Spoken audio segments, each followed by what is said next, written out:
perempuan. Tiada pemilu adil dan berintegritas tanpa partisipasi perempuan. Perjuangan perempuan untuk jadi pemain utama dalam kancah demokrasi mengalami jalan terjal dan berliku. Hambatan muncul baik secara kultural maupun struktural.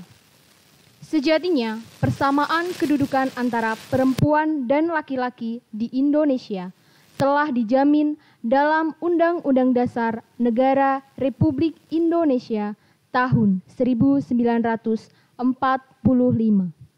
Namun, apakah persamaan tersebut telah terimplementasi dengan baik dalam kehidupan demokrasi di negeri ini? Bersama Candi, Bincang Pemilu dan Demokrasi, Bawaslu Kabupaten Magelang mencoba mengobati kerinduan di tengah keterbatasan bertemu dan berbincang langsung dengan masyarakat. Bersama Candi, kami mengajak kamu di rumah saja, sambil terdidik mengawasi pemilu dan pilkada, mencegah pelanggaran sambil mencegah penyebaran COVID-19, menegakkan demokrasi cukup dari rumah saja.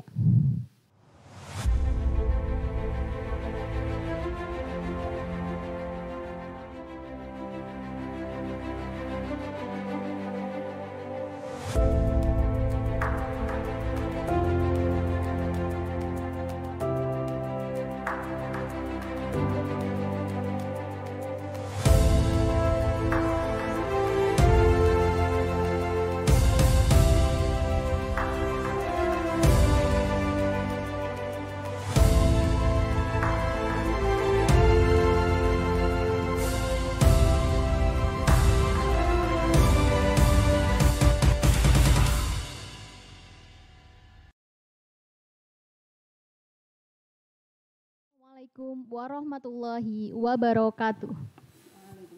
Selamat pagi, salam sejahtera bagi kita semua. Salam Om Swastiastu, Namo Buddhaya, salam kebajikan. Selamat pagi sahabat Bawaslu, berjumpa lagi dalam live YouTube Candi, Bincang Pemilu dan Demokrasi Bawaslu Kabupaten Magelang episode ketiga bersama saya Alvina. Pada kesempatan yang berbahagia ini sudah bergabung bersama kita narasumber yang sangat cantik begitu, Ibu Sumarni Aini Habibah SSM Hum. Beliau adalah anggota Bawaslu Kabupaten Magelang yang sekaligus menjabat sebagai koordinator divisi penyelesaian sengketa. Selamat pagi, Bu. Selamat pagi, Mbak Alvina. Pada Candi episode ketiga ini tentu bukan tanpa sebab mengapa narasumber kita atuh seorang Srikandi Bawaslu Kabupaten Magelang. Begitu kalau saya boleh menyebutnya. Karena beliau adalah salah satu-satunya komisioner perempuan di Bawaslu Kabupaten Magelang. Dan tentu hari ini kita akan berbincang tentang perempuan dan demokrasi. Begitu Bu Aini. Iya. Tentu ini sangat menarik ya Bu Aini. Berbicara tentang perempuan dan demokrasi dalam tema yang sudah kita angkat hari ini adalah partisipasi perempuan dalam pembangunan demokrasi. Namun sebelum kita memulai perbincangan kita, Bu, ini saya ingin mengingatkan kepada sahabat Bawaslu yang sudah bergabung dalam live YouTube Candi maupun yang sudah bergabung melalui Instagram Bawaslu Kabupaten Magelang untuk jangan lupa klik like, share dan juga komen, dan nantinya pada sesi tanya jawab sahabat Bawaslu bisa ikut bertanya dan akan dijawab langsung oleh Ibu Aini. Begitu ya Ibu? Oke Mbak Alvina. Nah, berbicara tentang partisipasi perempuan dalam pembangunan demokrasi. Iya. Tentu terlebih dahulu kita perlu tahu nih Bu, demokrasi itu seperti apa dan bagaimanakah cakupannya? Apakah kalau berbincang tentang demokrasi hanya sebatas pada kekuasaan di parlemen saja? Dan bagaimanakah kenyataan kehidupan berdemokrasi yang sudah berjalan sejauh ini? Silahkan Ibu. Oke, terima kasih Mbak Alvina Ya, Ibu. Elok ya, sesuai dengan sosoknya Mbak Alvina sangat elok cantik. Terima kasih Mbak Alvina. Boleh saya menyapa sahabat Iya, Bawaslu? boleh Ibu, silakan. Oke semuanya, selamat pagi sahabat Bawaslu dimanapun berada. Selamat pagi sahabat-sahabat alumni Panwaslu Kecamatan se-Kabupaten Magelang. Sahabat-sahabat alumni Panwaslu Desa se-Kabupaten Magelang. Dan juga sahabat-sahabat alumni pengawas TPS se-Kabupaten Magelang. Dan juga nih kita sudah meloloskan nih satu alumni baru lagi nih Ya, generasinya betul. Bawaslu. Alumni SKPP Daring Iya. 2020. Selamat menyaksikan diskusi kita pagi hari ini. Semoga diskusi ini akan memberikan pencerahan untuk saya, Alvina, dan teman-teman dan sahabat perempuan semuanya di Kabupaten Magelang Iya. dan di Indonesia secara umum. Terima kasih Mbak Alvina menanggapi pertanyaan dari Alvina terkait dengan demokrasi. Kalau kita berbicara tentang demokrasi, tidak sebatas hanya apa yang terjadi di parlemen saja. Jika kita melihatnya sebatas itu, maka definisi demokrasi itu menjadi sangat sempit. Iya, betul. Iya kan? Kita berbicara demokrasi juga tidak melulu tentang pemilu ataupun pilkada, iya kan? Karena prinsipnya demokrasi adalah kebebasan kita untuk berekspresi, Iya. berpendapat, berserikat, Iya, betul. ya kan? Melindungi yang minoritas untuk mendapatkan hak-haknya. Cakupannya sangat luas, tidak hanya melulu tentang politik. Iya, seperti itu. Jadi kalau kita kembali kepada pelajaran-pelajaran SMP, SMA kita kenal demokrasi itu Iya, apa Mbak betul. Alvina, ya Semasa kan? sekolah begitu Masa ya, Ibu? sekolah ya, pasti kita akan kenal demokrasi itu berasal dari kata Yunani, demos dan kratos. Pasti masih ingat sekali guru kita mengajari itu. Demos yang berarti apa? Rakyat. Kemudian kratos yang berarti pemerintahan. Artinya sederhananya adalah pemerintahan rakyat atau pemerintahan dari rakyat, oleh rakyat, dan untuk rakyat.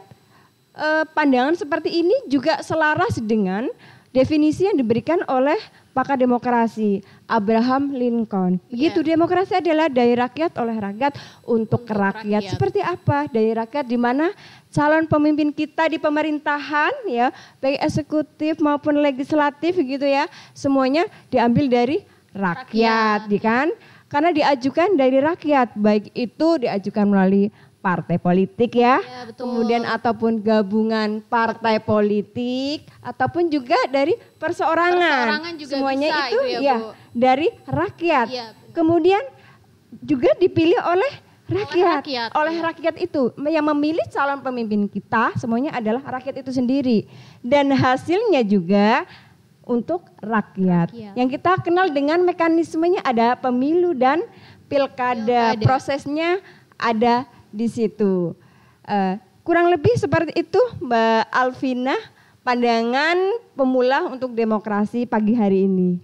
Iya Ibu, setelah kita berbicara tentang demokrasi begitu, nah kita ingin tahu juga nih Bu, apakah kehidupan berdemokrasi yang sudah berjalan sejauh ini itu sudah memperhatikan aspek perempuan begitu, seperti tema kita hari ini tentang perempuan. Iya. Apakah begitu? Apakah sudah memperhatikan perempuan atau mungkin memang dari kaum perempuannya sendiri yang mereka kesadarannya kurang, kesadaran untuk ikut turut serta berdemokrasi seperti itu. Bagaimana menurut Ibu Aini? Silahkan. Oke, terima kasih Mbak Alvina. Kalau kita berbicara tentang perempuan dan demokrasi, maka tepatnya adalah emansipasi dalam demokrasi. Ya, betul. Ada kesetaraan, persamaan derajat yang sama antara laki-laki dan perempuan dalam hal berdemokrasi. Kita lihat deh potret sejarah demokrasi di Indonesia, ya kan. Banyak sekali keterwakilan perempuan, ya kan, yang menjabat sebagai pimpinan gitu, pemimpin betul. negara ya, presiden juga ada pernah kan ya ke dalam sejarah demokrasi Indonesia dari perempuan. Kemudian gubernur-gubernur ya kan, kepala daerah banyak juga dari perempuan, itu ada keterwakilan perempuan. Dan juga banyak sekali posisi-posisi strategis ya di Indonesia, baik struktural maupun non struktural, formal maupun informal, diduduki oleh perempuan, ya kan? Artinya perempuan mengambil banyak peran untuk mengisi posisi-posisi strategis, dan hal ini bisa mempengaruhi kebijakan, bisa mengambil keputusan, ya kan, seperti itu. Dan hak perempuan untuk berpolitik, untuk duduk di kursi legislator juga sudah diatur kan. Kita punya hak istimewa sebanyak 30% ya. Kita diberikan kuota Mbak 30% untuk perempuan duduk di legislatif. Karena kalau itu terpenuhi maka akan mempengaruhi kebijakan-kebijakan yang akan diturunkan kepada masyarakat. Harapannya adalah kebijakan-kebijakan yang memperhatikan hak-hak politik perempuan, berkeadilan gender, kurang lebih seperti itu Mbak. Kemudian dengan kemampuan dan kepercayaan perempuan duduk di legislatif dan eksekutif itu merupakan bentuk keberhasilan kaum perempuan Mbak. Ya kan Mbak Alvina? Dalam rangka pelepasan diri dari belenggu hukum-hukum yang tidak ramah terhadap perempuan. Kita mengenal ibu yang sangat legendaris, tokoh perempuan Mbak Alvina pasti tahu siapa dong? Ibu R.A. Kartini. Iya betul, Ibu Raden Ajeng Kartini. Beliau adalah sosok panutan yang bisa menjadi contoh kita kaum perempuan bagaimana dahulu di tengah-tengah hegemoni laki-laki, beliau perempuan bisa berpikiran maju, melawan hegemoni politik laki-laki pada saat itu sampai menerbitkan sebuah karya ya. Semua apa yang dia hadapi, segala kepayahan, kesusahan untuk mendapatkan akses pendidikan seperti itu dia tuliskan dalam surat ya kan, dikirim kepada sahabatnya, kemudian diterbitkan menjadi sebuah karya, habis gelap terbitlah terang. Sangat menginspirasi beliau untuk perempuan-perempuan di Indonesia. Seperti itu Mbak Alvina. Iya Bu, Ibu kan tadi menyinggung soal persamaan derajat dalam pengambilan keputusan gitu ya. Ya tentu itu akan berpengaruh pada kebijakan-kebijakan yang nantinya akan turun dan dirasakan langsung oleh masyarakat begitu. Nah terkait hal itu tentu berkaitan erat dengan isu keterwakilan begitu. Nah, apakah selama ini kaum perempuan sudah cukup terwakilkan seperti itu, Bu? Baik secara umum, global, nasional, maupun kenyataan di Kabupaten Magelang itu sendiri, begitu. Silahkan, Ibu. Oke, terima kasih Mbak Alvina. Berbicara terkait dengan keterwakilan perempuan ya. Demokrasi di Indonesia, Mbak Alvina dan sahabat-sahabat Bawaslu dimanapun berada, pasca reformasi 1998 telah membuka akses yang luas bagi perempuan untuk terlibat dalam hal politik. Dalam hal pengambilan kebijakan. Iya kan? Jumlah perempuan di legislatif dari tahun ke tahun ini punya tren kenaikan yang bagus. Data pemilu tahun 99 keterwakilan perempuan itu mencapai 9%. Kemudian pada tahun 2014 ya, pemilu 2014 keterwakilan perempuan yang duduk di legislator itu mencapai 17%. Kenaikan meningkat, ya Mbak? Ya, Bu, meningkat ya Mbak Alvina. Kemudian pemilu yang baru saja 2019 ya Mbak. Pemilu 2019 keterwakilan perempuan yang duduk di legislator itu mencapai 20,8%. Artinya ada tren kenaikan. Tren meningkat. Periode pemilu seperti ya, itu dari periode pemilu ke pemilu. Seperti itu. Karena dari DCT-nya perempuan-perempuan yang punya antusiasme untuk mendaftarkan diri menjadi calon itu juga meningkat dari tahun ke tahun. Seperti itu. Kemudian selanjutnya bagaimana? Apakah persentase yang dimiliki dari 30% kuota perempuan itu sudah terpenuhi belum? Kalau kita melihat data yang 2019 itu belum ya Mbak? Belum terpenuhi. Ya. Hampir semoga ya pemilu-pemilu selanjutnya 30% itu dapat terpenuhi. Gitu ya, iya, seperti itu. Kemudian yang menarik adalah tren kenapa perempuan-perempuan yang terpilih yang duduk di legislator itu trennya itu adalah nomor urut 1 dan nomor urut 2. Jadi masih punya mereka masih kepada nomor urut ya. Iya. Menguntungkan atau seperti apa? Ya.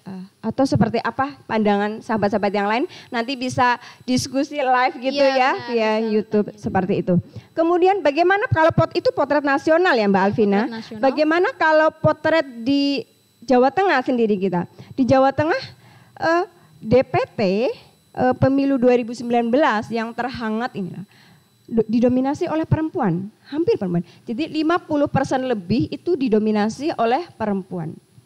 Sama halnya pengguna hak pilih di Provinsi Jawa Tengah juga didominasi oleh perempuan. Perempuan yang datang ke TPS itu lebih banyak perempuannya. Kemudian bagaimana hasilnya, ya kan? Oh iya, kita berbicara hasil bagaimana ya? Iya. Bagaimana dengan hasilnya?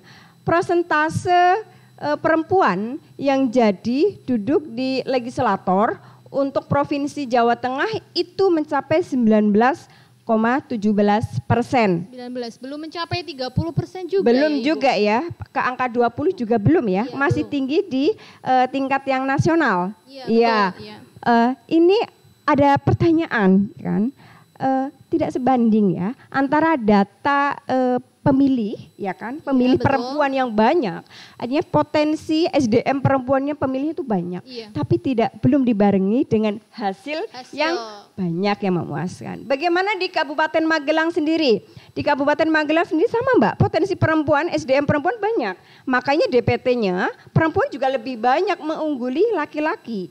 Pengguna hak pilihnya, antusiasme perempuan untuk datang ke TPS memilih juga banyak. Masih sama, berapa orang perempuan yang berhasil mewakili duduk di kursi DPR Kabupaten Magelang? Baru 7 orang, ya kan? Itu sangat 7 orang dari jumlah kursi total 50 kursi 50, Mbak. 7 dari 50. 50 berarti 14% ya Mbak ya? Iya, masih jauh juga. Masih jauh juga ya. Ya, ini artinya PR buat kita semuanya ya, buat penyelenggara, kemudian untuk bersosialisasi, buat parpol juga, dan juga masyarakat di Kabupaten Magelang, terutama perempuan, untuk mendorong terlibat aktif sebagai pengambil kebijakan seperti itu. Jadi angka 30% itu belum tercapai Mbak. Jadi yang terjadi adalah seperti itu. Mungkin itu Mbak Alvina? Iya baik. Dan setelah kita berbicara tentang keterwakilan, tadi kan lebih kepada keterwakilan perempuan dalam pengambilan kebijakan. Kita berbicara apa data yang ada di legislatif seperti itu. Nah, karena kita kan lembaga pengawas pemilu, begitu ya Bu. Tentu kita berbicara juga tentang pengawasan pemilu. Nah, sejauh apa sih Bu partisipasi perempuan dalam pengawasan pemilu begitu? Dan apakah sudah efektif dan apakah ini menjadi concern Bawaslu Kabupaten Magelang itu sendiri seperti itu? Oke, berbicara tentang efektivitas partisipasi perempuan ya dalam pengawasan, dalam hal pengawasan.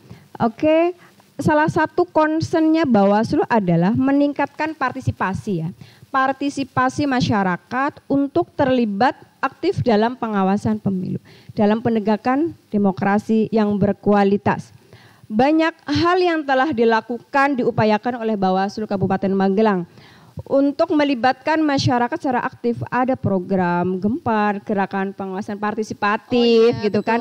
Antusiasme masyarakat juga luar biasa, khususnya perempuan-perempuan yang mendaftarkan dirinya menjadi partisipan atau Gempar itu luar biasa. Event-event yang Bawaslu Kabupaten lakukan untuk sosialisasi, baik itu sosialisasi tahapan ataupun pendidikan politik lainnya, gerakan untuk ayo berani melapor. Kita juga selalu melibatkan perempuan-perempuan, baik di tingkat kabupaten, kecamatan, desa-desa, dan luar biasa Mbak ya.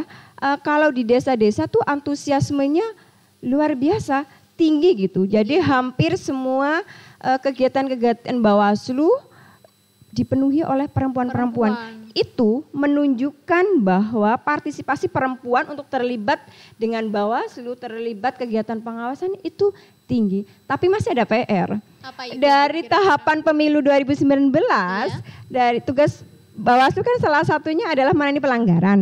Kita juga melibatkan masyarakat untuk mengawasi. Kalau ada pelanggaran, ayo laporkan ke Bawaslu. Itu belum ada dari perempuan, Mbak Alvina. Kenapa ya ini kira-kira? Ini ada salah satu PR kita, gerakan ayo berani melaporkan pelanggaran ke Bawaslu. Baik laki-laki maupun perempuan, kami juga mendorong perempuannya. Aku yakin kalau perempuan juga berani melaporkan apa yang terjadi di lapangan, itu akan memperbaiki kualitas demokrasi di Magelang, Mbak Alvina. Ya. Tidak perlu takut begitu ya Bu untuk melaporkan hal tersebut. Tidak perlu karena takut. Tentu Bawaslu Kabupaten Magelang akan menjaga identitasnya juga seperti itu. Pasti kan, Bu, Mbak. Ya. Baik Bu, lalu sejauh ini bagaimana partisipasi perempuan di Kabupaten Magelang untuk ikut terlibat sebagai pengawas pemilu ad hoc? Seperti kita tahu ya Bu, ada Panwaslu Kecamatan, ada betul. PKD, ada pengawas TPS, seperti itu. Silakan Ibu. Oke, antusiasmenya pendaftar di Kabupaten Magelang itu tinggi Mbak, untuk terlibat menjadi pengawas. Hal itu dibuktikan bahwa Kabupaten Magelang itu ranking 2 di Jawa Tengah. Aduh, hebat sekali ya Bu itu. Artinya banyak sekali yang ingin yang mendaftar, bukan ingin ya, yang sudah mendaftar ke Bawaslu untuk menjadi pengawas tingkat kecamatan gitu. Luar biasa, itu sampai ranking 2. Bahkan di Kabupaten Magelang kita memiliki 21 kecamatan. Artinya setiap kecamatan kita mempunyai 3 pengawas. 3 kali 21, 63 pengawas. Bagaimana perempuan-perempuannya, apakah juga banyak yang mendaftar? Banyak juga. Dari hasil yang sudah lolos dan menjadi pengawas, ada sekitar 79% itu laki-laki dan 13%-nya itu 21% itu perempuan. Di tingkat desa juga sekitar 20% perempuan. Nah, di tingkat pengawas TPS-nya itu tinggi perempuannya, lebih banyak perempuannya. Saya tidak tahu kenapa perempuan lebih mendominasi. Hampir 30% lebih itu didominasi oleh perempuan. Artinya antusiasme perempuan untuk berperan, ikut serta menjadi pengawas ad hoc itu luar biasa. Luar biasa begitu ya Bu. Lalu kalau kita berbicara tentang perempuan di Kabupaten Magelang, nah seberapa gregetnya sih mereka melibatkan diri dalam pembangunan demokrasi begitu? Seberapa greget? Iya Ibu. Greget sekali. Greget sekali ya. Faktanya begini Mbak, semua event-event Bawaslu, semua kegiatan-kegiatan Bawaslu, setiap melaksanakan kegiatan meskipun itu tidak diundang terkhusus buat perempuan-perempuan, kepada yang terhormat organisasi perempuan itu, tapi banyak didominasi oleh perempuan-perempuan, terutama di desa-desa. Bawaslu punya desa binaan ya, desa pengawasan, desa anti politik uang, banyak sekali tokoh-tokoh perempuan lahir di situ, berani-berani mengungkapkan pendapatnya. Mereka mengorganisir desa binaan, mengorganisir ibu-ibu di sana, antusiasmenya luar biasa. Seberapa greget? Greget sekali, greget banget. Nah, seperti kita ketahui nih Bu, kita kan Bawaslu itu juga selalu berkomitmen untuk mewujudkan pemilu yang adil dan berintegritas begitu, serta terbebas dari politik uang. Nah, seberapa penting peran perempuan dalam pemberantasan politik uang? Mungkin bisa dijelaskan secara singkat, ya? Ibu. Penting banget Mbak. Satu, sosok perempuan di keluarga itu menjadi seorang ibu, ya kan? Ibu kita kenal al-ummu madrasatul ula li auladiha, ya. Seorang ibu adalah pendidik guru pertama untuk anak-anaknya. Dari situ seorang guru, ibu itu dalam keluarga bisa menanamkan karakter-karakter anti politik uang, anti korupsi, tidak berbohong, tidak mengambil hak yang bukan haknya. Kan seperti itu. Itu peran seorang ibu. Kedua, perempuan sebagai mitra suami ya, sebagai seorang istri juga bisa mengingatkan suaminya untuk anti politik uang, ya kan, tidak anti korupsi, punya peran-peran saling mengingatkan sebenarnya kan, itu sebagai seorang istri. Kemudian perempuan juga di sosial masyarakat punya peran yang luar biasa, mereka aktif di dasawisma, kan juga aktif di tingkat RT, RW, kecamatan, aktif gitu berorganisasi kan. juga. Aktif berorganisasi, dia kan itu bisa sosialisasi di tempat-tempat posyandu ataupun organisasi perempuan yang mana banyak sekali di masyarakat. Itu punya peranan yang penting untuk menyebarkan virus-virus anti politik uang. uang. Iya, karena biasanya perempuan suka ngomong, mudah mempengaruhi, ya enggak Mbak? Iya, mudah Bu. mempengaruhi, pintar-pintarnya kita aja makanya ya kan. Iya. Maka posisinya sangat strategis kalau perempuan untuk mempengaruhi budaya anti politik uang di masyarakat. Nah, dari yang Ibu kemukakan, Iya. lalu apa sih yang seharusnya atau harus perempuan lakukan seperti itu? Perempuan harus ngapain ya? Perempuan harus satu, memperbaiki kualitas diri. Iya. Oke, perempuan harus memperbaiki kualitas diri, meningkatkan kapasitas dirinya, dia harus melibatkan secara aktif di masyarakat, harus membuka mata dan hati. Ayo perbaiki demokrasi kita. Kalau bukan kami, kalau bukan perempuan, siapa lagi kan? Siapa lagi? Ya. Oke, perempuan bisa menjadi pemilih kan, pemilih yang Betul. baik. Oke, perempuan juga bisa mencalonkan diri ya kan, dengan dirinya berkualitas, maka akan menghasilkan pimpinan-pimpinan yang berkualitas juga tentunya, ya kan. Dia juga bisa menjadi pengawas gitu kan. Kalau banyak diisi oleh perempuan yang pandai, yang hebat, yang cerdas, maka kenapa harus diawasi? Kenapa harus terlibat? Karena terlalu banyaknya potensi pelanggaran-pelanggaran, maka kalau tidak diawasi itu akan menjadi sebuah pelanggaran. Kalau perempuan bisa hadir di sana, bisa meminimalisir itu kan, Iya. bisa seperti itu. Maka harus terlibat, ikut andil dalam membangun demokrasi. Betul, Iya ya. betul. Oke. Dan ini ada pertanyaan yang menarik nih Bu. Apa sih komitmen Bawaslu untuk kemajuan demokrasi? Nah, silahkan Ibu dijawab. Komitmen Bawaslu. Bawaslu selalu berkomitmen menebarkan virus-virus kebaikan. Apa? Bawaslu berkomitmen gerakan masyarakat anti politik uang. Iya. Itu bagian dari gerakan moral, Mbak. Betul. Itu menjadi concern Bawaslu. Apalagi Bawaslu Kabupaten Magelang hari ini tidak punya gawean mengawasi pilkada, ya Iya, kan? kita Karena tidak sedang sudah ya. tahapan pilkada, Maka ya. sekarang ini waktu-waktu ini paling cocok untuk gerakan itu. Pendidikan politik, Pendidikan gerakan politik. anti politik uang. Kita punya desa binaan. Itu Iya, komitmen betul. kita kepada masyarakat. Komitmen kita melaksanakan undang-undang, melaksanakan perintah undang-undang untuk melibatkan masyarakat dalam pengawasan, membentuk desa pengawasan, membentuk desa anti politik uang, membuat gerakan pengawasan partisipatif. Itu salah satu concern Bawaslu. Dan juga Bawaslu juga concern terhadap perempuan-perempuan di Kabupaten Magelang. Seperti itu, Mbak. Seru sekali ya Bu, ternyata kalau kita sudah berbicara tentang perempuan dan demokrasi. Aduh, Yap. sangat luas begitu. Dan tentu sahabat Bawaslu yang sedang menyaksikan live YouTube ini ingin juga berdiskusi begitu. Mungkin ada hal yang ingin ditanyakan, ada hal yang belum paham seperti itu. Sahabat Bawaslu dapat menuliskan pertanyaan pada kolom komentar dan akan dijawab langsung oleh Ibu Aini. Namun sebelumnya kita saksikan dahulu segmen Tahukah Kamu?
sahabat Bawaslu begitu ya. Ini ada pertanyaan pertama gitu dari Anasya begitu.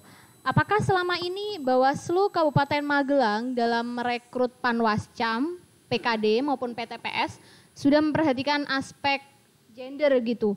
Mungkin maksudnya apakah ada pengkhususan atau pengutamaan harus laki-laki maupun perempuan seperti itu? Mungkin seperti itu Ibu, silahkan dijawab. Terkait dengan hal itu, kita berpedoman pada regulasi.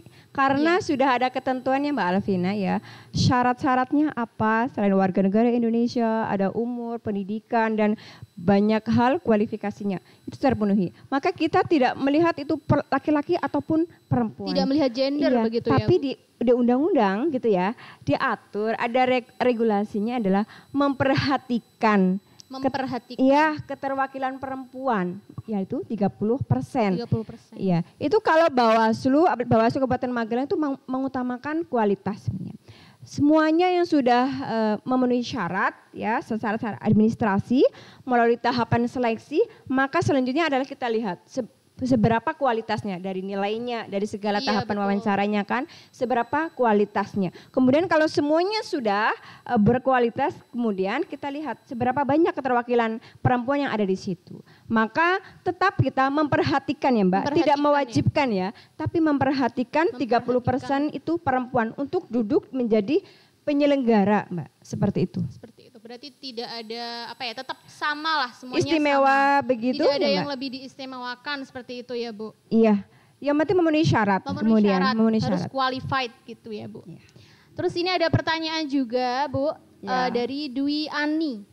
Planning untuk perempuan Kabupaten Magelang apa aja nih buat kemajuan demokrasi? Silahkan Ibu untuk dijawab. Ini pertanyaannya planning yang dibuat oleh Bawaslu Kabupaten Magelang maksudnya ya? Sepertinya seperti itu. Oh gitu ya. Jadi Bawaslu Kabupaten Magelang tetap concern ya meningkatkan SDM perempuan, juga itu bagian dari concernnya Bawaslu Kabupaten Magelang melalui pendidikan politik, kegiatan-kegiatan sosialisasi. Itu juga penting karena itu dasar dari semuanya sebelum kita melangkah, karena itu adalah pembekalan buat perempuan-perempuan di Kabupaten Magelang melalui sosialisasi pendidikan politik. Banyak hal yang bisa dibicarakan kan. Salah satunya juga melalui media-media daring seperti ini. Karena hari ini kan kita ada pandemi sedang COVID. Pandemi, tentu maka kita berkurang untuk tatap muka seperti itu ya Bu. Benar sekali, karena pandemi maka ada refocusing, maka kita harus mencari strategi ya kan. Maka salah satu planning kegiatan yang digagas oleh Bawaslu adalah diskusi daring seperti ini, webinar ataupun podcast ataupun diskusi-diskusi lainnya.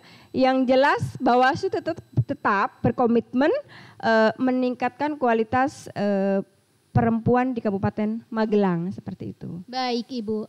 Ini ada pertanyaan selanjutnya. Ternyata sahabat Bawaslu sangat antusiasme begitu ya Bu. Terima kasih sahabat Bawaslu semuanya. Diskusi kita hari ini. Ini ada dari Almira.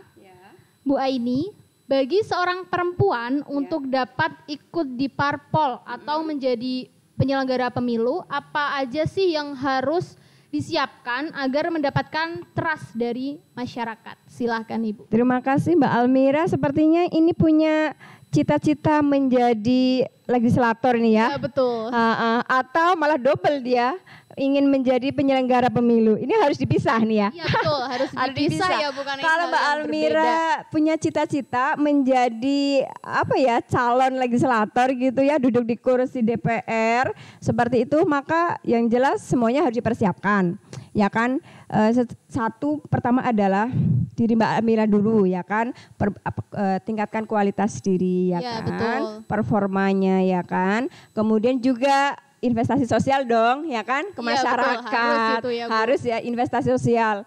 Selainnya ya yang realistis adalah finansial ya. Selain investasi sosial juga finansial. Tapi apabila kita sudah berkualitas, masyarakat semoga ya insya Allah akan melihat siapa kita. Iya, tetap percayalah gitu ya. Iya, dan jangan lupa kalau menjadi legislator harus melalui partai politik gitu kan. Maka betul. Harus bergabung dulu menjadi anggota partai politik.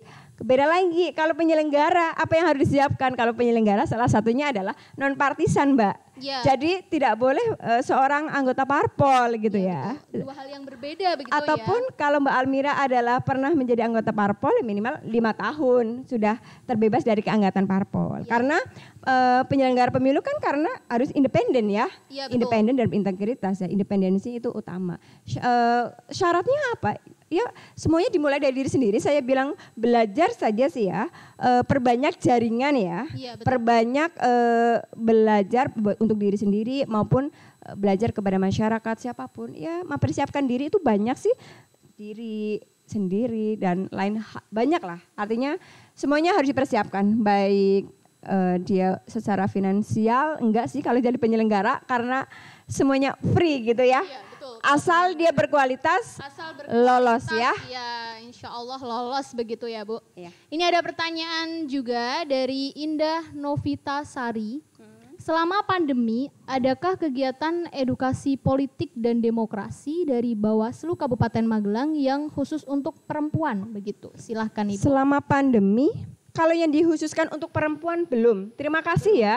Ini pertanyaan ini bisa menjadi masukan programnya Bawaslu ya. Kegiatan-kegiatan yang concern terhadap perempuan. Selama pandemi, Bawaslu menggunakan strategi daring semuanya.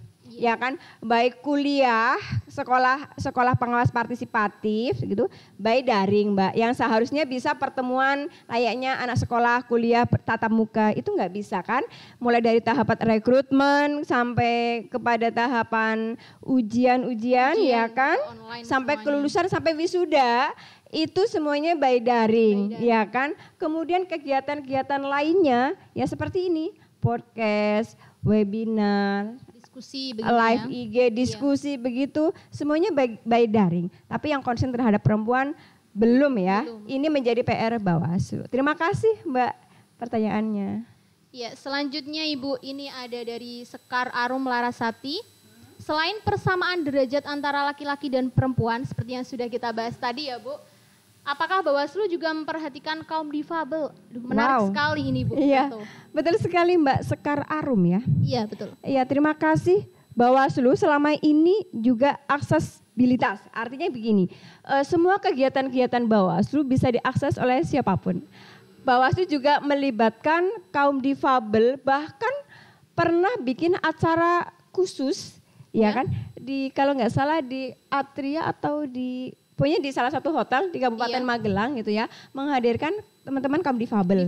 Luar biasa mereka, antusiasmenya luar biasa dengan segala keterbatasan menurut pandangan normal saya itu terbatas secara fisik. Bagi mereka belum tentu. Bagi mereka belum tentu. Saya pun tidak bisa Mbak seperti itu. Pakai kursi roda ataupun yang butuh pendengaran seperti itu atau mungkin bahasa isyarat seperti itu. Mereka antusiasmenya luar biasa mengikuti kegiatan kita undang. Emang khusus Bawaslu mengundang mereka secara khusus ikut sosialisasi karena mereka punya hak yang sama untuk mendapatkan materi-materi sosialisasi, punya hak yang sama untuk mendapatkan pendidikan politik ya kan, punya hak sama untuk memajukan demokrasi di Kabupaten Magelang. Bawaslu juga memfasilitasi, kita juga membawa menggunakan bahasa isyarat seperti itu. Artinya Bawaslu sudah aksesibilitas gitu ya. Aksesibilitas gitu ya. Semuanya sama begitu. Sama, punya hak yang sama. Iya gitu. Betul. Lalu ini ada pertanyaan lagi Bu, ternyata antusiasmenya sangat tinggi ya, masih pada bertanya. Dari Danik Kuswardani. Adakah program Bawaslu Kabupaten Magelang untuk mendorong perempuan di Magelang agar harus hadir dan ambil peran dalam menentukan arah kebijakan pemerintah? Salah satunya memunculkan ide atau gagasan cemerlang terlaksananya pemilu. Aduh, panjang sekali ini Bu. Kira-kira bagaimana? Kira-kira ini mahasiswa semester 7 jurusan politik gitu ya. Politik, ilmu pemerintahan seperti ilmu itu. Pemerintahan gitu kan ya. Luar biasa pertanyaannya.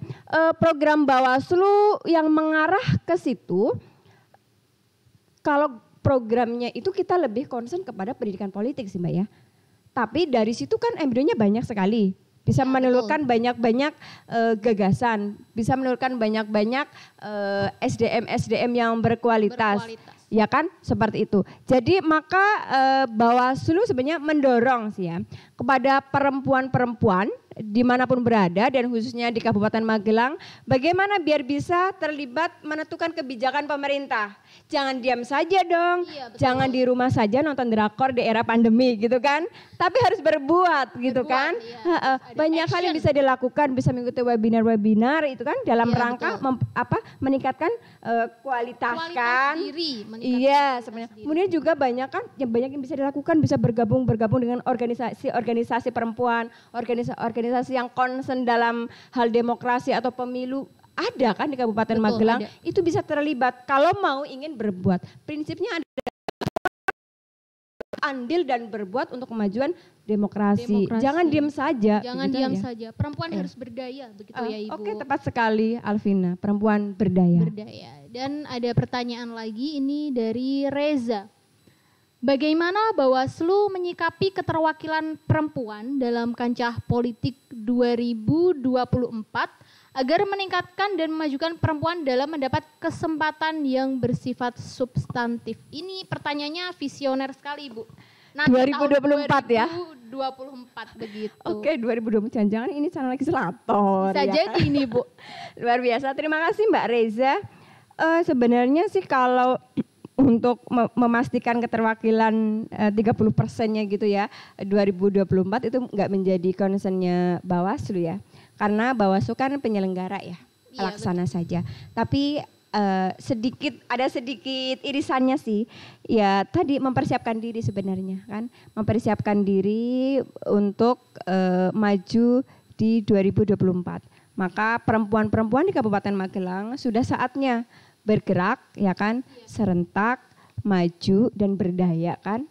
Untuk harapannya kursi-kursi legislatif itu diisi oleh perempuan-perempuan ya kan, Iya, yang berharapnya berkualitas. seperti itu. Karena kita sudah ada Mbak wadahnya 30% itu kan. Udah dijamin oleh undang-undang Iya, begitu ya, Bu. itu kita sudah punya wadah, kita tinggal mengisi kan, kita mengisi. Tidak semudah itu, tidak semudah kita berbicara Mbak, karena faktanya seperti itu.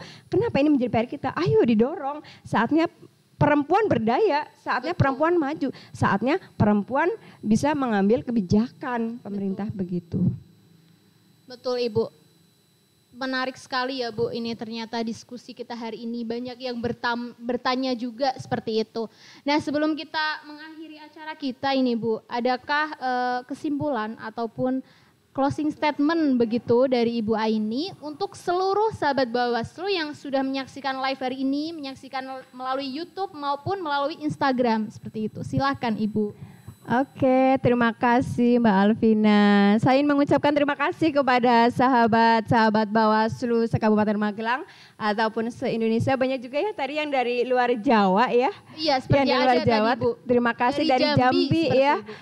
Saya ingin mengajak perempuan Kabupaten Magelang dan secara umum masyarakat Kabupaten Magelang, ayo bangun Magelang lebih gemilang ya. Magelang lebih maju karena apa ya? Karena kalau bukan kita yang berbuat, siapa lagi? Siapa lagi? Terus pesan saya untuk perempuan-perempuan hebat di luar sana, perempuan hebat adalah ia yang andil dan terlibat dalam pembangunan untuk demokrasi yang bermartabat. Perempuan berdaya. Perempuan harus berdaya seperti itu Oke. Ibu. Terima kasih Ibu Aini, dan tidak terasa ini Bu, kita sudah sampai di penghujung acara. Terima kasih untuk Ibu Aini atas ilmu Sama-sama. pengetahuannya begitu. Dan terima kasih juga untuk seluruh sahabat Bawaslu yang sudah menyaksikan live Candi hari ini, baik melalui YouTube maupun Instagram. Jangan lupa untuk subscribe YouTube channel Humas Bawaslu Kabupaten Magelang dan juga mengikuti semua sosial media Bawaslu Kabupaten Magelang untuk mendapatkan info terupdate dari Bawaslu Kabupaten Magelang. Seperti itu. Sekian dari kami, bila ada tutur kata yang kurang berkenan, kami mohon maaf. Sampai bertemu di Candi episode selanjutnya. Wassalamualaikum warahmatullahi wabarakatuh.